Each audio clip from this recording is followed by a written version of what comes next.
Welcome back to TV5 News at 9. It's time now for Education Matters. We are here with Dr. Douglas. We are so glad that you're here. Thank you so much for being here. How are you? I'm well, thank you. Thank you for having me in today. We love this segment. Today, we are talking about the importance of communication between parents and teachers. Now, parent-teacher conferences are happening right now, or they're coming up, and I'm taking mental notes because I'm headed there after work to my kids' parent-teacher conferences.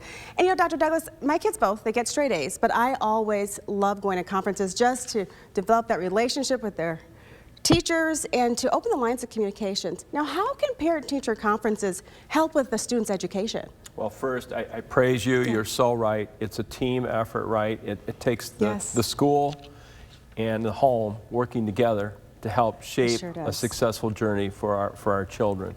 And our schools do a great job. Your child's school, I was in Bay City schools last week.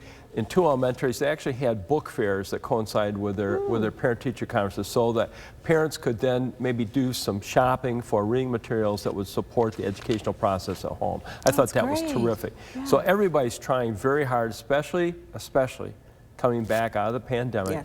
So the communication lines need to be fluid, in my opinion, and the participation in parent-teacher conferences, like you described, is terrific.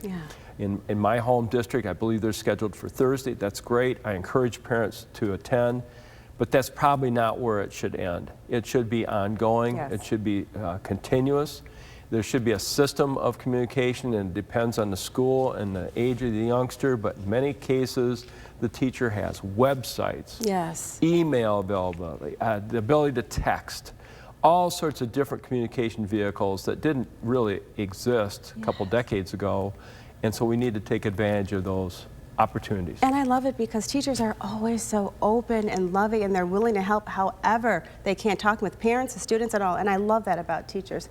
Now, if there are any challenges that they do surface, what would be the next step between parents and teachers? That's an excellent point. Mathematically, we are exactly 25% into the school year in most cases. So it's like the first quarter of a football game, right? So you could be encountering some challenges. Maybe it's a subject-related issue, math or science or whatever. Or maybe it's something else. Whatever the challenge is, now is the time to address it, and address it as a team. Home and school together as a team. It's probably going to be the teacher, but it might be the guidance counselor or the principal, or maybe it's the secretary. It might be a logistical challenge. Maybe there's a busing challenge. Whatever it is, get it addressed, get everybody on the same page, and get a plan of action. If it's subject related, it might be a tutor. It might be some extra support that way. If it's something else, it might be a different plan of action. Regardless of what the action plan is, make sure everybody's aware of it, supportive of it, on the same page. And Dr. Douglas, how can parents prepare for these conferences? Are there things that we should be asking teachers?